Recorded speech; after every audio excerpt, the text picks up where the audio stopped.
So it's the last few days of the PlayStation 5 competition for my subscribers.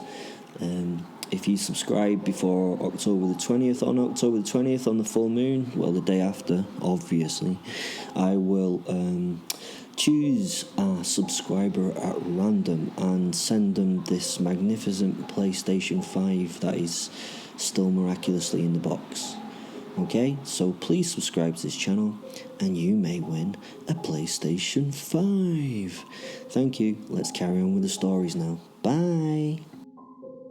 So this is the fourth part of me being captured by the army. You might know what's happened so far. If you haven't, then go find Captured by the Army 1, 2 and 3 and please listen to them because it would make more sense. Currently, I am stuck in a very small cage in the middle of a very big room and have no way out, and admitted that I'm a werewolf. Over the next few days, the room had become filled with lots of people at times, and they all had questions, and I'd answered loads of questions, and I'd sort of come to compromises and agreed with things that they'd asked and stuff, you know. The powers that be were willing to take a chance. They were willing to see if I could follow the rules that they had set. I'd agreed to do so many things and so many constraints, and I think now was the day in which I could sample my freedom once more. I would be allowed to escape my cage. It was a test. It was always a test in those early days. The welder came into the room with the soldiers, and I was asked to sit at the back of my little home, and they gave me a thick, like, fireproof, masky dust cover kind of thing to put over my body as he ate away the weld so that I could get out of the box. The metal was very slowly cut, and then the side of the cage slowly fell and clanged to the floor. I instantly had the welder's throat in my hand. The soldiers had no time to react as I stood there, holding him up as a trophy at arm's length. He was panicking, and he reached pathetically for my hand, gurgling and choking. The weapons in the room eventually caught up with my movement and were pointed in my direction. The smell of fear now was refreshing after being this powerless prisoner for so long. The soldiers had no idea what to do as I dangled my dying victim there. Many of them had aimed in my direction, but none of them had pulled the trigger. The chief looked at me, and he was smiling. He took his army cloth cap off, and with a sigh started to fiddle with it in his hands. He looked a little bit disappointed, really. "What's the move, Will? The doors are sealed to the room. Even you cannot get out of here. Even if you kill everyone, you would still be trapped. Also, the place is rigged to burn you up. Is that what you want? Please let him go. Otherwise, I will get these guys to fire on you and him, and although it may not kill you, it will inconvenience you for a long time." He nodded, and he smiled. He was so obviously waiting for my next move. I lowered the choking man down, his welder's mask dropping to the floor behind him. He managed to maintain his standing position as his feet touched the floor, and when I felt the welder could support himself once more, I let him go, and I smiled at the crowd around, bowing theatrically and making a big deal of dusting the panicking man down as he stood terrified and shaking, the torch still lit in his hand. I shrugged. "See, I'm playing. No harm is done. He's fine." I raised my hands in supplication. The room sighed in relief, and it was as though a weight was lifted off each man's shoulders. They thought I was having my last hurrah before my submission. They were almost relaxed. The chief obviously had tamed me right in front of their eyes. But then I was stood behind a soldier at the back of the group. I'd swept his legs from under him, and he had one foot on his chest, his gun out of his arms, and now pointed at the chief. The man had no time to react. I laughed and folded the muzzle of the weapon with my hands. "See, it can now shoot around corners," I smiled. "Okay, so what's the next step?" I asked. "You can see that I am trustworthy. If I was not, all of you would be," I started. But the chief, he just continued the conversation from before. He just kept talking, and he talked over me, which was a little rude and discourteous, to be honest. But I suppose he was running the show, and he just carried on. "And a large number of explosives below you," he continued. "And then there are gallons of napalm that are in large tanks above the ceiling, which would have been set off. I think several kilos of C4 and thousands of gallons of burning napalm would have been a difficult situation even for you to survive. This room would have very quickly become the same temperature as the surface of the sun. There would not be any bit of evidence that you'd ever existed." He stopped and smiled as I removed the cap from the nearest soldier and kissed him on the forehead.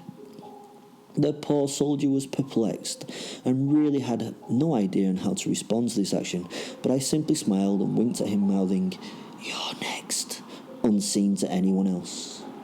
I then turned and faced my audience of raised weaponry and took a theatrical bow once more. I raised my hands, briefly dropping them, and then shrugged. "Well done, you passed," said the chief, smiling. "Well, you passed one of many tests. The rest of your life is going to be one test after another, you lucky bastard." I lifted my hands and put them behind the back of my head and sunk to my knees. Automatically, the guards moved slowly towards me to subdue and restrain me. One of them even went to cuff my hands while desperately trying not to meet my eyes. "Whoa!" exclaimed the chief. "Do you think that would be worth doing, Captain? Do you think that those will hold him?" The captain, in response, looked down at the cuffs in embarrassment and shuffled away from me sideways, apologising to the chief and to me. Eventually, heart rate settled in the room. I was invited to leave the room very politely and taken to a new cell in the same building. This one had a very thin cot bed. The walls were plain concrete. They were unfinished and still dusty from recent construction or lack of use of the room, one or the other. The floor was slate, but had nice underfloor heating. There were no windows, just several small air vents. There were also spotlights recessed into the ceiling, which gave it its only washed out light. It was a step up from the little cell, but it was still a cell of sorts. The chief had said that, there'd be no lock on the door and that they trusted me and all that bollocks. Rightio, I thought, being certain they would. They were not stupid enough, I hoped, to let me have free reign of the building. Also, the CCTV coverage of the room meant if I left that it would be impossible to get out with it, without anyone noticing. It felt that this whole thing had been built and organised for me yet again, and I was special, just like everyone in the past had said. This room was different, though. It seemed that I would be able to escape this room easily. It seemed that it was actually too easy. So that meant that it wouldn't be too easy. Double bluff, triple bluff, quadruple bluff. Again, it was a test to try me, to see if I would listen to them or not. A test to see if I would try and break out of this place. The room was obviously booby-trapped to stop me escaping. I could smell the solvents that would burn me. I could not locate where the accelerants were stored. And to be honest, even if I knew where they were, what could I do? But this whole thing was too exciting at this moment to find a way out. I wanted to see how this story would play. Food and water arrived regularly, and there was a proper toilet and toilet paper and everything. The next morning, the chief came to my door and asked me to follow him. He was by himself, with no other soldiers, which was strange and overly trusting. I was so close to fucking him up right there. I wanted desperately to imbibe fen and start a killing spree, but something held me back. The chief was very calm and walked ahead of me, completely relaxed and showing no fear of me at all. I could sense nothing from him, no discomfort or stress. There was nothing in this man's demeanour. It was strange how confident he was. He knew I could have killed him at a whim. He knew it, but was content. It was weird and made me anxious. Me anxious in my turn. Eventually we entered the vast room, and much like the other one I had been in the beginning, it was just a massive room. It wasn't the same room that I'd been in right at the start, not the one with my original cell in, but it was very similar. The smells were different though. This room had crappy plastic chairs set out in lines on which an audience could be seated. All of them were facing a raised platform where a large steel cage sat. This cell was larger than my original, and inside the steel-barred cube was a chair, probably fixed to the floor, a table, a large bottle of water, and a cup. All the liquid containers were plastic with none of that deadly glass or anything. Who knows what damage could be done with a bit of glass? I mean, in comparison to the damage that a giant fuck-off werewolf could do. Hanging from the top of the cage was a microphone. The cage had cameras and other media-type equipment surrounding it, ready to record whatever was going to happen during this display. There were several techie-looking types in one corner and a lot of soldiers with various tools of their craft. Rifles, machine guns, flamethrowers, and hand grenades. Why would they have fucking hand grenades in a room full of people? Then I realised that they were scared of me so much that they would use them if it was necessary. This made me quite proud to feel that they felt extremely threatened by my simple presence.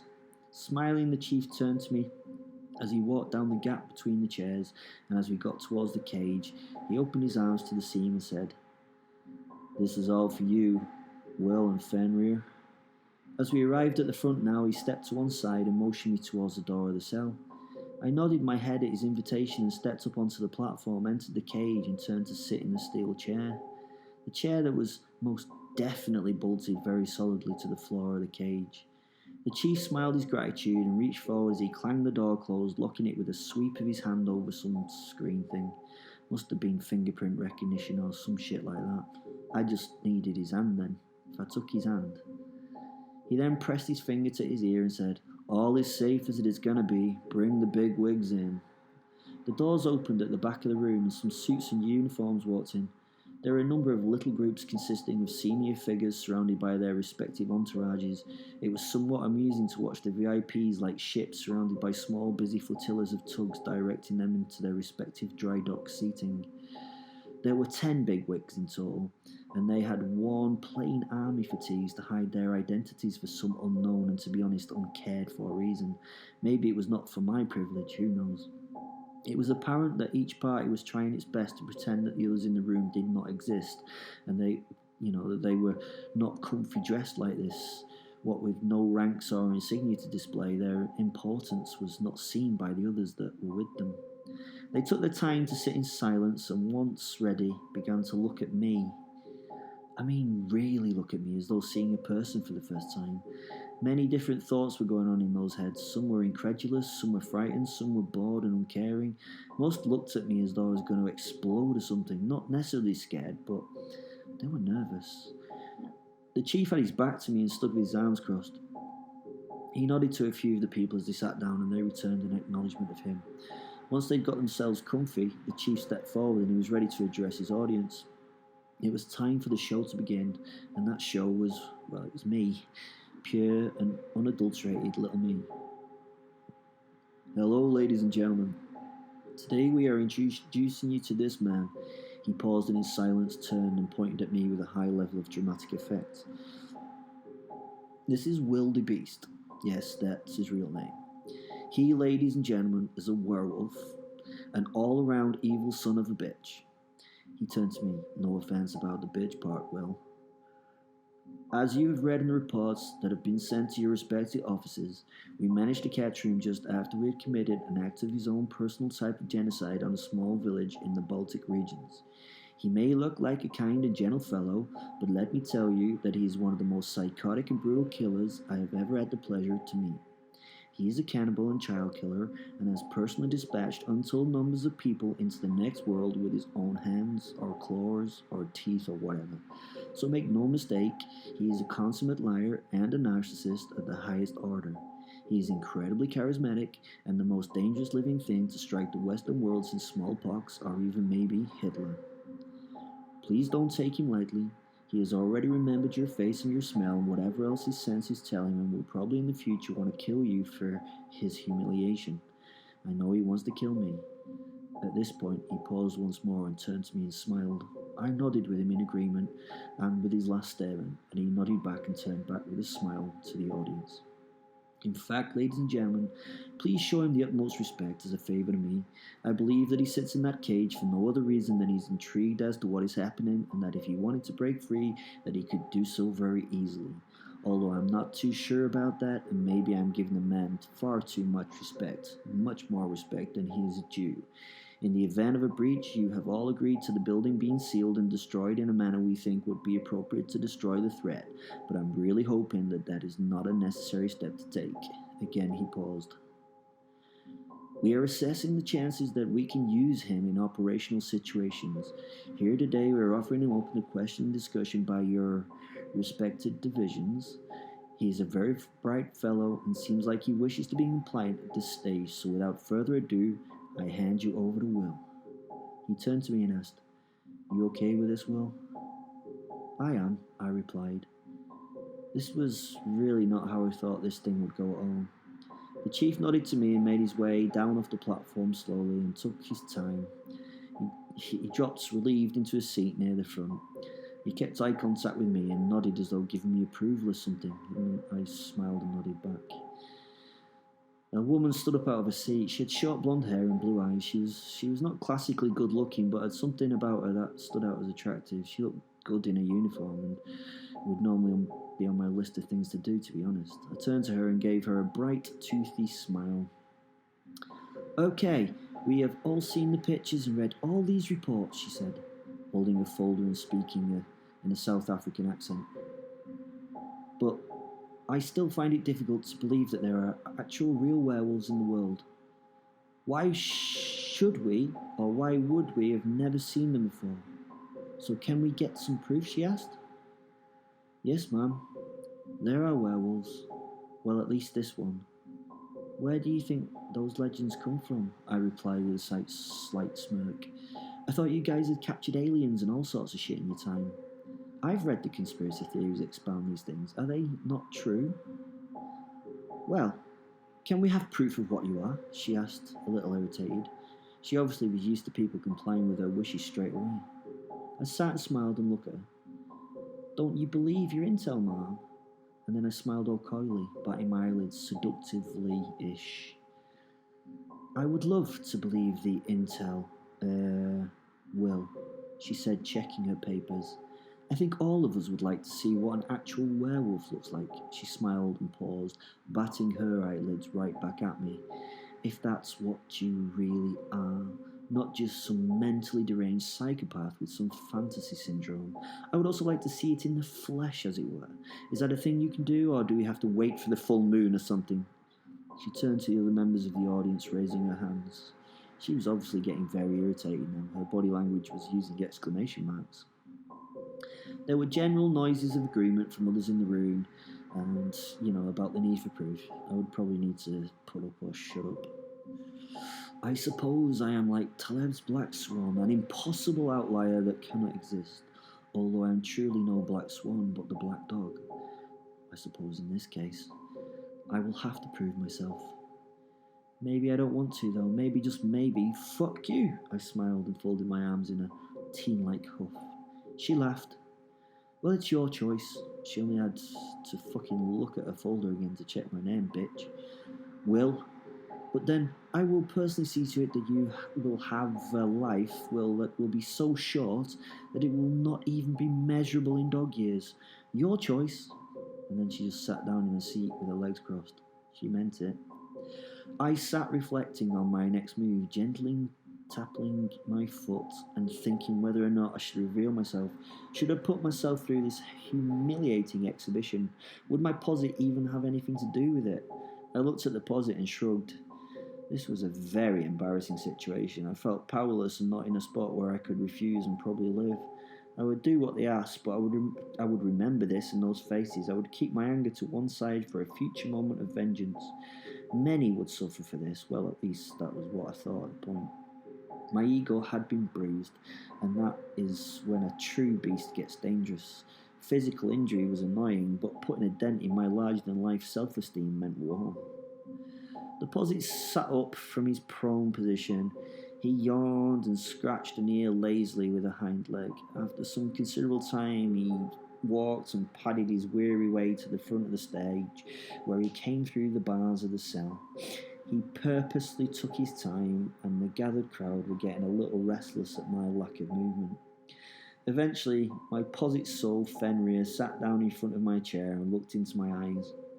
I trust you, Will, you big knobhead. If you think that this is a good idea, then I'll do it, but I'm not sure that it's the best option at this point. It came into my brain. Telepathically, I could sense his unease, and he could sense my slight lack of confidence. I think that was a rare thing to happen. I leaned forward and smiled, looking deep into his eyes. I really wish I could go back to my childhood before we first merged and be able to touch him again and scratch him under the chin. We have no choice, my friend, so we must do this before we get a chance to kill them all. Kill them all in the most fucking heinous manner that we can. I smiled. He nodded, and I continued to reassure him that that was what was going to happen.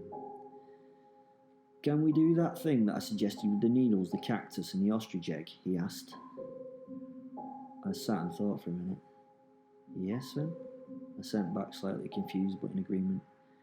You haven't got a fucking clue what I'm talking about, do you, Will? Fen replied. I shrugged again. Not a fucking clue, Fen, but it sounds interesting. We prepared to join our minds, ready for the change. I smiled once more at my posit and rose to my feet. The audience started to pay a deeper interest. I began to take my clothes off and fold them carefully and place them on the chair. I did this in a striptease with a burlesque rhythm playing in my mind, taking my time and noticing with my upgraded senses the effect that it had on those watching. To some in the audience, it was a disgusting display which seemed somewhat vulgar. To some, it was a tantalising pleasure. To all, it was such an uncomfortable experience, especially in this particular setting, which meant I really liked it.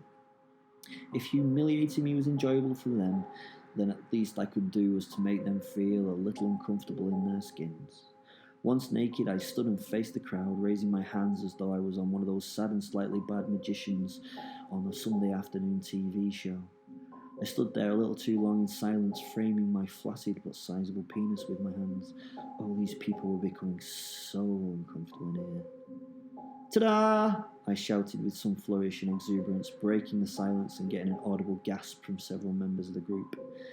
There again was another silence and a definite poignant pause, so I took this pause to absorb the posit. I took my werewolf form. My body wasn't racked with agony. It did not pass through the painful transformations of the films. No rolling on the floor in torment for me. No cracks of extending bones or ripping of muscles and flesh. Just the pleasurable growth of my wolfen body. It was similar to getting a whole body erection. You really felt bigger and harder all over and a little more vascular too. All the watchers had witnessed was a smooth and comfy transition into my doggy dude self. My sleek body first elongated, taking me to my new height. My musculature then enlarged beneath my skin, starting in my torso and slowly moving up and down my body. I grew in size and stature. My triple-jointed legs stretched beneath me as my snout elongated and ears and teeth became apparent. Finally, my pelt of darkness covered me, matte black darkness engulfing the lights. It felt like a blanket about me. Even in these stark, flickering, fluorescent lights, I became a dark shadow, sucking all the light out of the room and into my form. The outlined silhouette in front of them opened its eyes. They were like polished amber and shining with the very fires of the very last ring of hell. The hell that I would send each of these humans to when I got a chance to touch them for a moment. I posed before them a god. All in the room realised that they were seeing something beyond their respective power. They understood that my capture had not cowed me, that they could not have forced me into this cell or this transformation, and they now knew that I was there by my own choice. It was utter bollocks, to be honest. This idea was not true. I was stuck, but I'd been accused of being a narcissistic liar, so I would live up to that label. Maybe I could convince them that I was enjoying this. I would only show these people what their future held. I knew I was a terrifying sight, and even stood in this cage, the humans were disturbed, perturbed, and would have preferred to be anywhere but in this room. They were desperate to get away. The cameras that surrounded me whirred and purred as they moved and refocused on their tripod stands, and for the simple sake of that moment, I let out a howl so deep and soulful that it stirred the very soul of each person in attendance. Well, it stirred their ape DNA and the shit in their bowels. There was silence now from the room. No one moved, no one dared break the quiet for some time. That was until it was all ruined by an audible singular intake of breath. Following this, there were more gasps and a slight scream from a guy at the front of the room. He tried and failed to gather himself together as his clipboard and pen bounced on the floor, and then again silence. I stood surrounded by steel bars in front of this stunned audience. It felt good to let people actually see me for what I was. Their jaws had dropped in response, and just before the reality took a werewolf-sized bite, I thought in my mind, and that's not all, folks. And I took my transformation further into my sexy motherfucking wolf form. In my wolf form, I am hugely intimidating. You will never mistake this shape as a large dog when in proximity.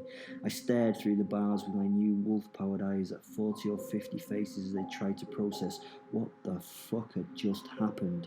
Yet again, dumbfounded silence. The chief harumphed in his seat, bringing everyone back into the here and now. He slowly unfolded himself from his chair and casually walked towards the cage. He smiled at me and winked before he turned his back to me once more. He crossed his arms across his chest and looked for the words to try and express his thoughts, and spoke to the audience. Well, I would like to thank Will for his wonderful demonstration. I think we can all agree that it was very unexpected thing to see. He stood silently. There was really nothing else to add to what had just happened, what they had just experienced. The audience broke out into clapping as though it was some magic trick that I'd undertaken. He then turned back to face me. Would you mind turning back to your man form for us? We can then ask you a few more questions. I shook my great wolfy head. I realised that he had not got a clue what this headshake meant, but he did say thanks in response. Things happened quickly after that. I was offered a contractor's position with the British government and their respective allies. As part of the agreement I made with the powers that be, they wanted me to undergo basic training in the military, and then on to selection for the Special Air Service. This would be the easy part of the deal for me. The hard bit would be the untraining of the wild wolf and the removal of all my unexpected nasty needs and wishes, and then the retraining of their new pet dog. So that was part 4 of being captured by the army. I've now got a job. Hurrah!